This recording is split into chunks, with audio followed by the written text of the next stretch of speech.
पाकिस्तान के national media पर बात हो रही है और ये कहा जा रहा है कि ये लब्बैक जो है ये एक इंतहा पसंद है जमात और इसको सियासी जमातों के साथ नहीं मिलाना चाहिए। बड़े बड़े हमारे लिबरल दानिश्वर दोस्त साथी, मैं नाम किसी का नहीं लेता, उनका हक है, उनका राइट है जो वो बात कर रहे हैं, लेकिन मैं कुछ आज चीज़ें दिखाना चाहता हूँ जिससे उनको ये अंदाज़ा हो कि मामला जिस तरह से वो पेश कर रहे हैं वो ठीक नहीं है। वो आप एक ऐसा रुख पेश करने की कोशिश कर रहे हैं जो हक़ाइक़ पर मबनी नहीं है।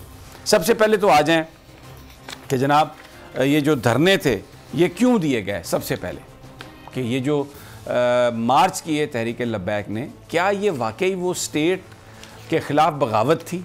यानी रिट को चैलेंज करने से मुराद तो ये है ना कि आपने बगावत की, लेकिन क्या वो वाकई बगावत थी? आ जाते हैं सबसे पहला जो धरना था ये उन्होंने 8 नवंबर 2017 को दिया।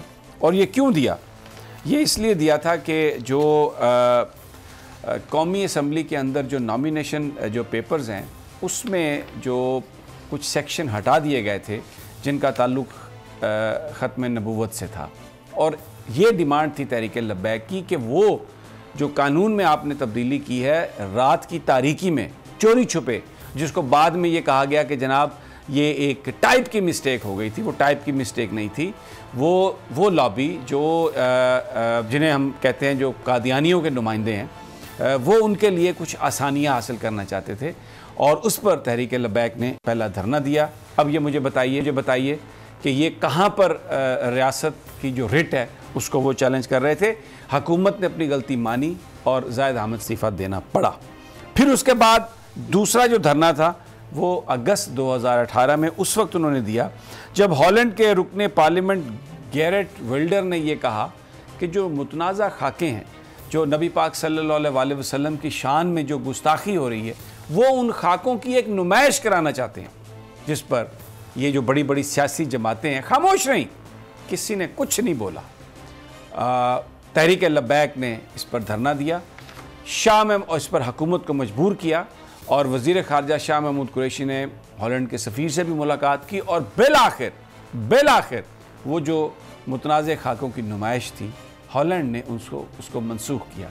अब ये मुझे बताइए, ये पाकिस्तान की रियासत या उसकी जो रिट है, क्या ये उसको चैलेंज करने के मुतरादिफ है? आ जाइए, अब आगे आ जाए। तीसरी बार जो धरना था 2018 में, वो आसिया बीबी को जब रिहाई दी गई सुप्रीम कोर्ट के एक हुक्म के तहत, एक फ़ैसले के तहत, तो धरना दिया तहरीक लब्बैक ने कि हुकूमत उसकी रिव्यू पिटीशन में जाए और आसिया को रिहा न किया जाए। और जब हुकूमत ने इस बात की यकीन दहानी करा दी कि हुकूमत रिव्यू पिटीशन में जा रही है, वो धरना ख़त्म हो गया। अब ये क्या एहतजाज था? एक कानूनी ऑप्शन जो पाकिस्तान के कानून में है, हुकूमत से ये कहा जा रहा था कि आप उस ऑप्शन को इस्तेमाल करें। अब मुझे बताइए ये कहाँ से, मैं ये अपने उन तमाम लिबरल्स जो रोज़ाना रात को बैठ के एक बड़ा जमघटा लगा के और पता नहीं क्या क्या बातें करते हैं, उनसे मेरा ये सवाल है, मुझे ये बताइए कि इसमें कहाँ हुकूमत पाकिस्तान या रियासत पाकिस्तान की रिट को चैलेंज किया गया? ये इसको आप बगावत कैसे कह सकते हैं?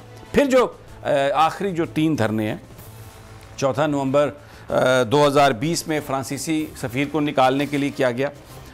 उसका शुरू में तो मुतालबा था कि फ्रांसीसी सफ़ीर को निकालें, लेकिन गवर्नमेंट ने एग्रीमेंट किया और ये तय किया कि हम इसको कौमी असम्बली में पेश करेंगे। फिर गवर्नमेंट के कहने पर, उनकी बात मानने पर वो टाइम दिया और फिर अप्रैल 2021 में उस धरने की दोबारा कॉल दी गई, जिसके नतीजे में ये सारा मामला हुआ। साद रिजवी को गिरफ़्तार किया गया, जो वादा हुकूमत ने किया था कि कौमी असम्बली में इस पर डिबेट कराई जाएगी, जिसका वज़ीर-ए-आज़म साहब ने ऐलान किया पूरी कौम के सामने आके।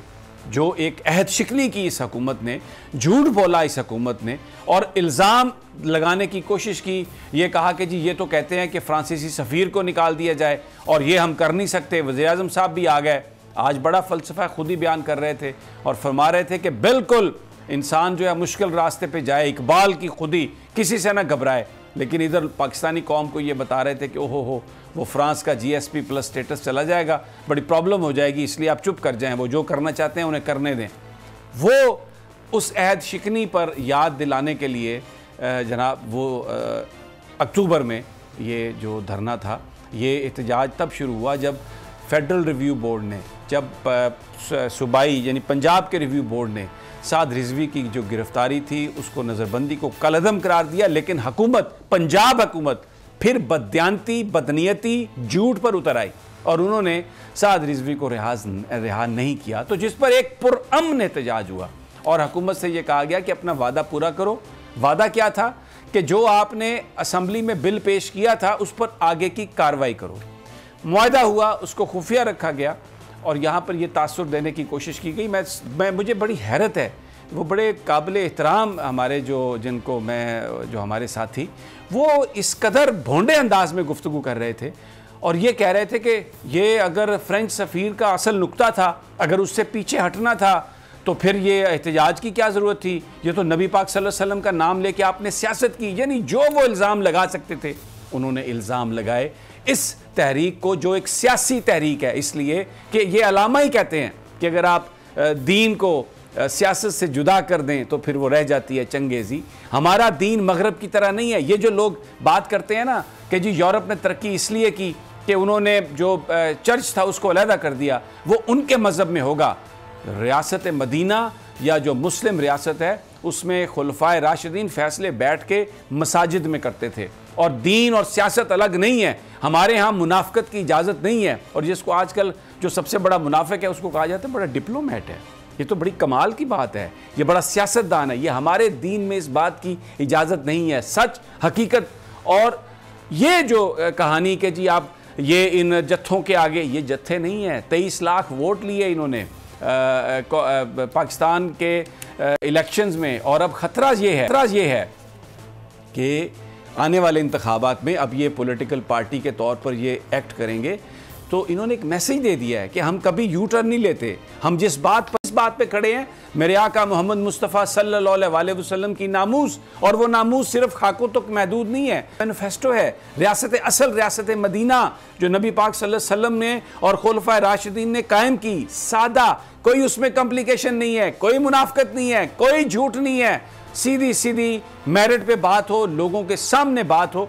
ये उनका नजरिया है और ये सियासी जमातें खौफजदा हैं कि इसको इलेक्शन लड़ने की इस जमात को इजाज़त मिल गई तो ये मिडिल क्लास को तो अपने साथ ले लेगी, सारी की सारी मिडिल क्लास इनके साथ चली जाएगी। तो सब और उनके हवारी जो बैठते हैं टेलीविजन पर वो कह रहे हैं कि जनाब ये तो एक जत्था है और इनका। अच्छा, फिर एक और बात करते हैं, आज मैं एक्सपोज करूँगा सब। कहते हैं कि जी इनका जो एहतजाज है वो सियासी जमातों के एहतजाज से मुख्तलिफ है और ये जो लोग हैं ये बड़े इंतहा पसंद हैं और साद रिजवी के बारे में जो बातें फैलाई की गई। एक छोटा सा मोन्टाज है। सबसे पहले मैं साद रिजवी के हवाले से जो हमने एक मोन्टाज बनाया, मैं चाहता हूं कि आप ज़रा गुफ्तगू सुने, लहजा देखें।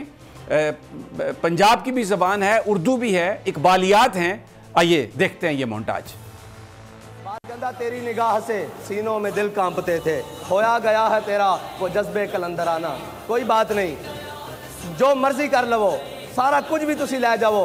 इकबाल कहता अब तेरा भी दौर आने को है फ़क्रे खजूर कि खा गई रूहे फरंगी को हवाए सीमो ज़र। इकबाल कहता परेशान ना हो, इस्लाम नू सारे रल के भी दबान, हुजूर दी ज़ात होते सारे मिल के भी आ जान, एक कर कुछ नहीं सकते। मैं कह जी अल्लामा इकबाल क्यों? कहता निकल कर सहारा से जिसने रूमा की सल्तनत को उलट दिया था, सुना है कुदसियों से मैंने कि वो शेर फिर होशियार हो। इकबाल की शायरी है।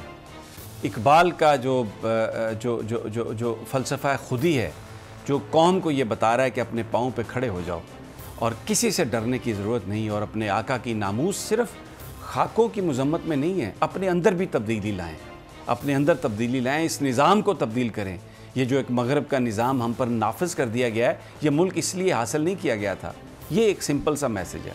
अच्छा जी, अब आ जाइए एहतजाज कैसे मुख्तलिफ हो गया। जो मैं आपको सबसे पहले 2 फुटेजेस दिखाता हूँ। 2 बड़े इज्तिमा हुए हैं जो लब्बैक ने किए। एक जनाजा था जो यहाँ पर बाराकाऊ में दफनाया गया। ज़रा सबसे पहले उसकी फुटेज आप देख लें।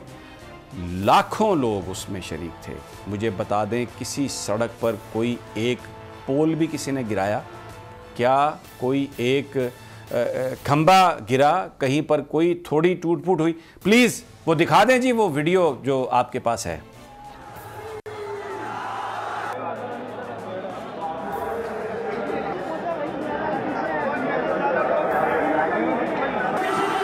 इधर से गुजरता हुआ बाराकऊ में गया और ये फूलों की पत्तियां हैं, किसी के हाथ में लठ नहीं है। ये वो लोग हैं, ये लाखों लोग हैं, यानी ये मैं कोई 2, 4, 5 लाख लोगों की बात नहीं कर रहा। ये वो लोग हैं, हद्दे निगाह तक लोगों का एक समंदर है, जो एक रिएक्शन है। ये रिएक्शन जो जुल्म हो रहा है, ये रिएक्शन जो इस वक्त मुल्क में नाइंसाफ़ी है, ये उसके खिलाफ है। ये आपने देखा। अब आ जाइए जी, अब मैं आपको एक दूसरा खादिम हुसैन रिजवी, जब उनका इंतकाल हुआ है, लोग बड़ी ये बातें करते हैं, ये सियासतदान, इनके तो मुकद्दर में ही नहीं है इतने लोग। और ये उनका आप जनाजा देखें, उनके लिए लोगों की मोहब्बत किस लिए थी? खादिम हुसैन रिजवी के लिए मोहब्बत इसलिए थी कि ये मेरे आका मोहम्मद मुस्तफ़ा सल्लल्लाहु अलैहि वसल्लम का नाम लेते थे। देखिए ये क्राउड देखें, इस जनाजे में भी कितनी बड़ी तादाद है लोगों की। ये किसी मुकद्दर वाले के नसीब में ये चीज़ें हो सकती हैं। और कहीं पर कोई तशद्दुद नहीं, कहीं पर कोई वायलेंस नहीं। ये लाखों लोग, यानी ये 40-50 लाख से भी ज़्यादा लोग हैं, आप गिन नहीं सकते। पूरा लाहौर उमड़ आया, पूरा पाकिस्तान उमड़ आया। किसके लिए?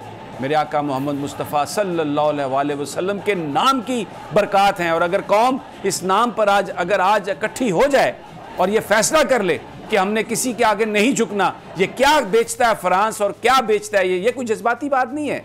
आपको सैंक्शंस लगी थी जब आपसे ये कहा गया था कि आप न्यूक्लियर ब्लास्ट ना करें, लेकिन उस वक्त भी आपने सर्वाइव किया। और आप यकीन करें, अगर आप एक मैसेज देते हैं सच्चाई का और ये कहते हैं पूरी अक़वाम को कि आप हमारे मुआशरे को, हमारे पैगंबर को, हमारी अक़दार को, हमारे कल्चर को मत छेड़ें, छोड़ दें हमें तन्हा, and we can survive alone, तो यकीन करें इस कौम में इतनी पोटेंशियल है कि हम ये सब कुछ कर सकते हैं। ये मैंने वो मनाजर दिखाए हैं जिससे ये खौफजदा हैं कि ये इतने लोग अगर ये वोट दे दिए इन्होंने तो ये तो हुकूमत में आ जाएंगे, हम किधर जाएंगे। सब्सक्राइब करें और बेल दबाएं ताकि कोई खबर रह न जाए।